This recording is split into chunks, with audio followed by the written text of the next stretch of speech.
And welcome to the second topic of daily scan. इस topic पर अपन बात करेंगे साइबर क्राइम्स के बारे में। क्राउड स्ट्राइक होल्डिंग एक साइबर सिक्योरिटी फर्म है। उसकी एक रीसेंट रिपोर्ट के अकॉर्डिंग साइबर क्राइम्स बहुत तेजी से बढ़ रहे हैं। इनफैक्ट यदि 2023 का अपन डेटा देखें तो रैंसमवेयर लगभग 51% राइज में देखे गए हैं ईयर ऑन ईयर बेसिस पे, यदि अपन 2022 के मुकाबले कंपेयर करें। इसी तौर पर देखा जाए तो जो एवरेज पे आउट है वो भी बहुत ज़्यादा बढ़ चुका है और टोटल पे आउट भी बढ़ा है, यानी कि वो पहुंच चुका है $500 मिलियन पार पहुंचा है। ऐसा नहीं है कुछ specific low profile companies, but even ऐसी कंपनीज जो बहुत फेमस हैं और बहुत क्रिटिकल इंफ्रास्ट्रक्चर को केटर करती हैं, उनके भी साइबर सिक्योरिटी में ब्रीचेस पाए गए हैं। चाहे वो ऑस्ट्रेलिया का सबसे बड़ा पोर्ट हो, लास वेगस के बड़े कसिनोस हो, या तो और ऐसे ही अपन देखें तो बोइंग की वेबसाइट, इसके अलावा MGM रिजॉर्ट्स, क्लोरॉक्स या ब्रिटिश एयरवेज। ये कुछ बस ऐसे बड़े नाम हैं जो रीसेंट टाइम्स में साइबर सिक्योरिटी से अटैक सफर किए हैं। इसके अलावा यदि अपन डेटा को कंपेयर करें तो रैंसमवेयर का जो पे आउट का साइज है, यानी कि एक बार रैंसमवेयर से आप सफर आउट कर गए तो आपको कितना पैसा देना पड़ रहा है, जहां वो 2018 में क्लोज टू नेग्लिजिबल था, वो लगातार बढ़ते ट्रेंड पर $0.75 मिलियन तक पहुंच गया है। यानी कि critical information are getting breached and बहुत क्रिटिकल इंफ्रास्ट्रक्चर ब्रीच हो रहा है। इस वजह से कंपनी बड़े बड़े पे आउट करने के लिए भी रेडी हो रहे हैं। Before moving forward, let's decode this word ransomware. यदि ये देखें तो ये दो वर्ड से बना है, रैंसम प्लस मैलवेयर, और दोनों के टर्म्स से मिला के ये बना रैंसमवेयर। अब रैंसम का मतलब होता है जब कोई किडनैप होता है तो जो अमाउंट उससे डिमांड की जाती है रिलीज करने के लिए, that is known as ransom. और मैलवेयर का मतलब होता है मैलिशियस सॉफ्टवेयर, यानी कि ऐसे सॉफ्टवेयर जो इंटेंशनली कोई मैल फंक्शनिंग क्रिएट करते हैं उसे बोला जाता है मैलवेयर। यानी कि एक ऐसा मैलवेयर जब आपके सॉफ्टवेयर में इंजेक्ट हो जाए और आपका कंप्यूटर लॉक हो जाए, उसे अनलॉक करने के लिए the person behind the attack demand some kind of ransom. This is known as ransomware. ऐसा नहीं है India has not been suffering attacks, India भी लगातार अटैक्स रैंसमवेयर का सफर कर रहा है।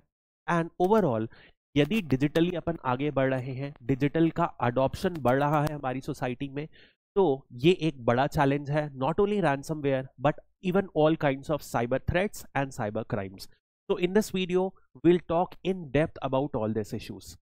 सबसे पहले यदि अपन बात करते हैं क्या मेजर इश्यूज है इनसे रिलेटेड में, तो एक चीज है कि कोई भी साइबर क्राइम को ट्रैक करना बहुत ज़्यादा डिफिकल्ट होता है, क्योंकि यदि आप कंपनी के पर्सपेक्टिव से देखो तो कंपनी ऑफन क्या करते ही हैं, वो कोई भी डिटेल्स को डिस्क्लोज नहीं करती हैं दो कारणों की वजह से। एक ये कि उनकी इमेज खराब हो जाए, number one, and number two ये भी कारण होता है कि उनकी कोई सेंसिटिव इंफॉर्मेशन उन्हें पुलिस या सिक्योरिटी एजेंसीज को लीक देना ना पड़े, जो फर्दर लीक आउट हो सकती है।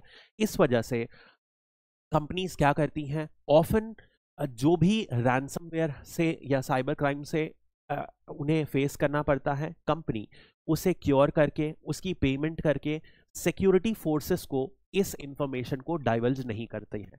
इस वजह से जो एक्चुअल रिपोर्टेड डेटा है वो बस टिप ऑफ द आइसबर्ग है जो बड़ा सा स्कैम चल रहा है उसके। इसके अलावा लॉ एनफोर्समेंट के लिए ऐसे क्राइम्स को कंट्रोल करना बहुत ज़्यादा डिफिकल्ट है। जैसे यदि आप केस समझेंगे इंडिया का, तो पुलिस किस में आता है, स्टेट के अंदर आता है। और क्या ये स्टेट इक्विप्ड है डील करने के लिए? बहुत सारे स्टेट्स में साइबर विंग अभी तक है मौजूद भी नहीं है। यदि साइबर विंग किसी स्टेशंस में मौजूद है तो उनके पास रिसोर्सेस बहुत ज़्यादा कम है। डिजिटली स्किल्ड रिसोर्सेस और ह्यूमन रिसोर्स दोनों की एक्यूट शॉर्टेज है। यदि अपन ऑन टॉप ऑफ इट मान लें ये सब किसी डेवलप्ड स्टेशन में अवेलेबल भी है, तो भी ये inter state plus inter country होते हैं। यानी कि हो सकता है मुंबई में स्कैम झारखंड के जामतारा से हो रहा हो या मेवत से हो रहा है, जो अभी के हॉटबेड्स बन चुके हैं। इसके अलावा कुछ कंट्री भी हैं जो सपोर्ट करती हैं। तो ऐसा माना जाता है रशिया, चाइना, नॉर्थ कोरिया ये स्टेट स्पॉन्सर्ड साइबर अटैक्स करते हैं। इनके अगेंस्ट फाइट करना बहुत ज़्यादा डिफिकल्ट है, क्योंकि ऐसी कंट्रीज इन अटैकर्स को सेफ हेवन दे रही हैं, सेफ प्लेस प्रोवाइड कर रही हैं, उन्हें प्रोटेक्ट करके रख रही हैं। And often this attack is state sponsored attack, जो और ज़्यादा प्रॉब्लम बढ़ा देता है, क्योंकि स्टेट स्पॉन्सर्ड अटैक के पास सेफ हेवन होता है, प्रोटेक्शन ऑफ द स्टेट होती है, plus unlimited resources of the state होते हैं, क्योंकि स्टेट उन्हें सपोर्ट करता है। इसके अलावा यदि आप कुछ रीसेंट इंसिडेंट्स देखें, जैसे कि कोलोनियल पाइपलाइन, जो कि यूएस का एक गैस स्टेशन है, वहां पर कंप्लीट पावर गैस के इशू पर फेलियर हो गया था, जिसकी वजह से यूएस ने रैंसमवेयर को एक नेशनल सिक्योरिटी प्रायोरिटी डिक्लेयर कर the under the Biden government.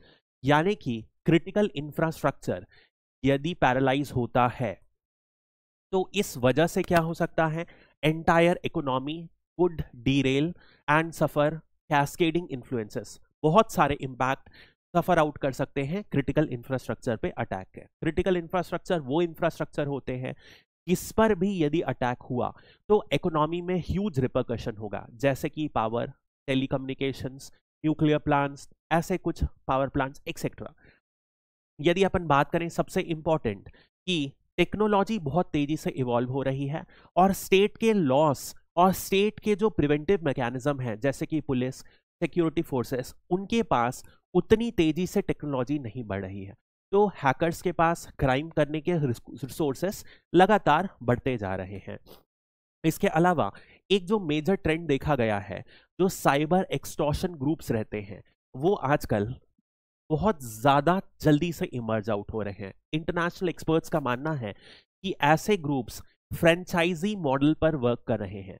जैसे कि आप मैकडॉनल्ड्स यदि आपको खोलना है तो आपको उसी फ्रेंचाइजी लेना पड़ेगा, वैसे ही जो मेजर साइबर अटैकर्स हैं, जो सबसे वर्ल्ड फेमस हैं, वो अपनी फ्रेंचाइजी टाइप मॉडल पर वर्क कर रहे हैं। यानी कि वो अपनी टेक्नोलॉजी, अपने टूल्स, अपने लोगों को बहुत जल्दी दूसरों को ट्रांसफर कर देते हैं ताकि उनकी ट्रेसेबिलिटी ना हो सके, और दे फाइनली इनका जो मार्जिन रहता है या एक कमीशन उनसे रिकर करते रहते हैं। इस तरीके से नए ग्रुप्स बहुत तेजी से बढ़ते आ रहे हैं और एनालिस्ट का मानना है ये वर्किंग मॉडल दुनिया के साइबर सिक्योरिटी फ्रेमवर्क के लिए एक बहुत बड़ा खतरा इमर्ज आउट हो रहा है। इसके अलावा वर्क फ्रॉम होम नया ट्रेंड इमर्ज आउट हुआ था, खासकर पैंडेमिक, जहां घर के सिस्टम में सिक्योरिटी अलर्ट्स उतनी हाई नहीं होती हैं, सेफगार्ड्स वीक होते हैं, एक मेजर प्रॉब्लम है, और वर्कफोर्स, स्किल वर्कफोर्स की बहुत सीवियर शॉर्टेज है इंडिया में और वर्ल्ड में थ्रू आउट। इसके अलावा कुछ अदर चैलेंजेस की बात करते हैं कि अपन का टेक्नोलॉजी पर डिपेंडेंस हर लेवल पर बढ़ रहा है। इनफैक्ट जैसे जैसे टाइम बढ़ेगा तो इंटरनेट ऑफ थिंग्स, जहां पर अपन मल्टीपल डिवाइसेस को एक साथ कनेक्ट कर देंगे, और जितना ज़्यादा आर्टिफिशियल इंटेलिजेंस और इंटीग्रेटेड लेवल्स पर अपन बात करेंगे, एक भी डिवाइस पर अटैक होने से मल्टीपल वल्नरेबिलिटीज एक्सपोज हो जाएंगी। इसके अलावा आप एक बात समझो कि जब डायरेक्ट वॉर होता है तो डायरेक्ट वॉर में बहुत ज़्यादा रिसोर्स लगता है।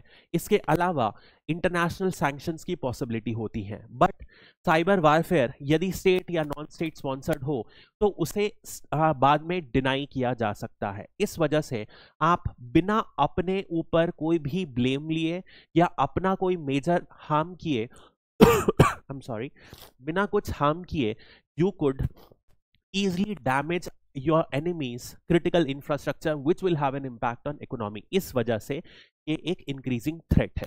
इसके अलावा यदि कोई भी लॉ एनफोर्समेंट मैकेनिज्म देखा जाए तो ग्लोबल कोऑर्डिनेशन कहीं भी नहीं है। इंडिपेंडेंटली कुछ कंट्रीज अपने लॉस बना रही हैं और आगे बढ़ने की कोशिश कर रही हैं। डिजिटल लिटरेसी बहुत ज़्यादा कम है। डायरेक्ट इम्पैक्ट क्या होता है, जैसे आप देखेंगे कि often we are send links, और ऐसे अनआइडेंटिफाइड लिंक्स को अपन क्लिक कर देते हैं, उनसे ऐप्स डाउनलोड कर लेते हैं। ऐसे कुछ इश्यूज की वजह से हमारी वल्नरेबिलिटी और ज़्यादा बढ़ जाती है। इसके अलावा यदि अपन ग्लोबल फ्रेमवर्क की बात करें तो एक बात साफ है, कोई भी major global framework cyber crime से रिलेटेड नहीं है जो मेजर कंट्रीज ने साइन किया है।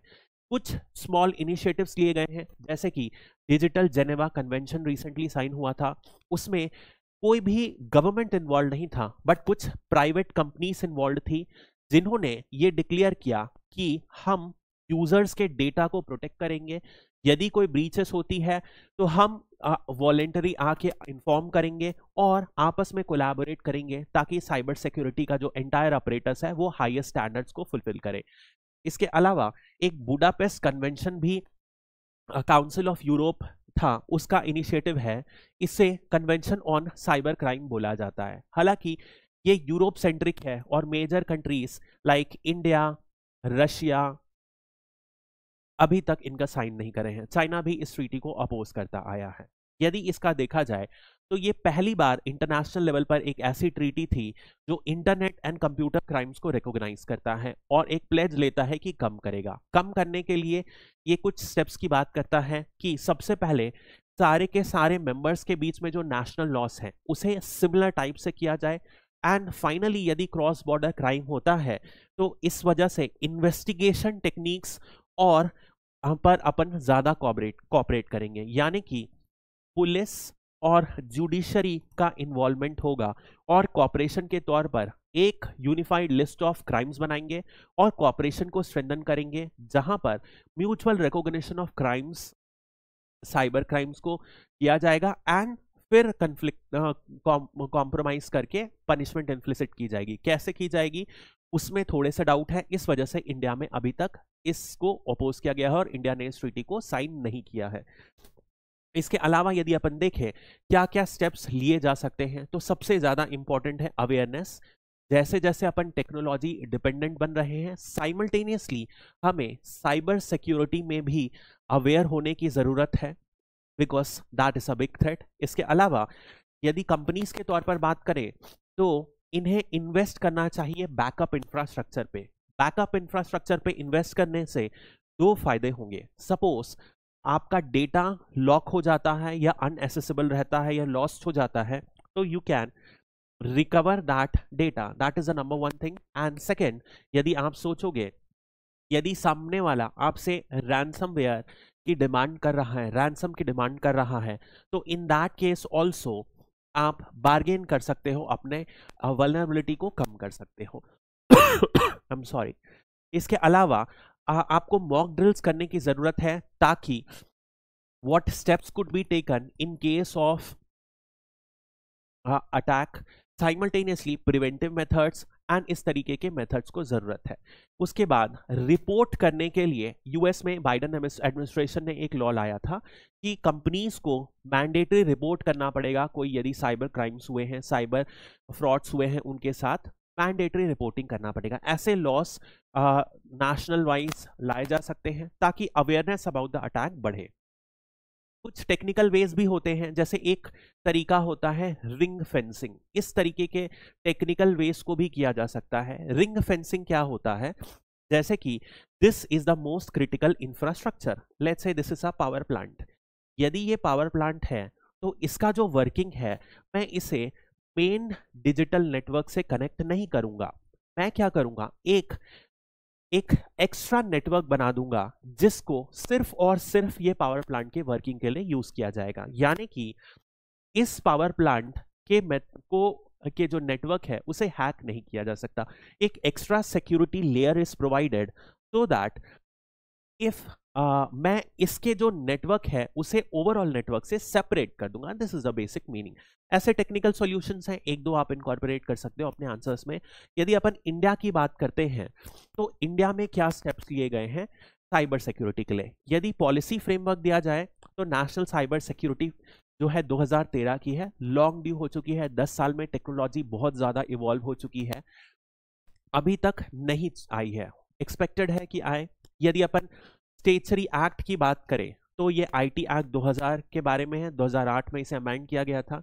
इंस्टीट्यूशन की बात करें तो साइबर स्वच्छता केंद्र सेटअप किए गए हैं। ये बेसिकली सर्ट इन के द्वारा सेटअप किए गए हैं। सर्ट आईटी एक्ट के अंदर एक ऑर्गेनाइजेशन है जो साइबर सिक्योरिटी रिलेटेड इंफ्रास्ट्रक्चर को मैनेज करती है।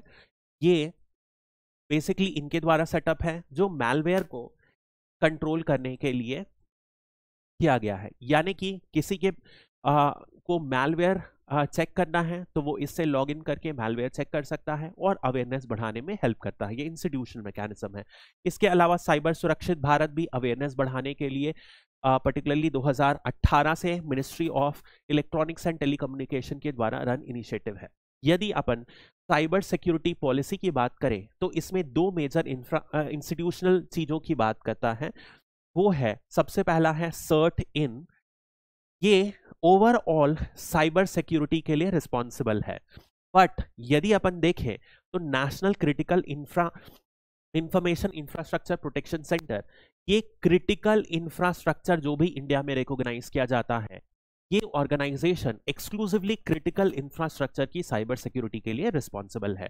इसके अलावा I4C Indian cyber crime coordination centre भी 2018 में लॉन्च किया गया था मिनिस्ट्री ऑफ होम अफेयर्स के इनिशिएटिव पे। क्या रहेगा, साइबर क्राइम से रिलेटेड जितने भी वर्टिकल्स हैं ये हैंडल करेगा, चाहे रिपोर्टिंग हो, चाहे डायग्नोस्टिक हो, फॉरेंसिक हो, और साइबर क्राइम से रिलेटेड अवेयरनेस, रिपोर्टिंग, सारे कुछ हैंडल करता है।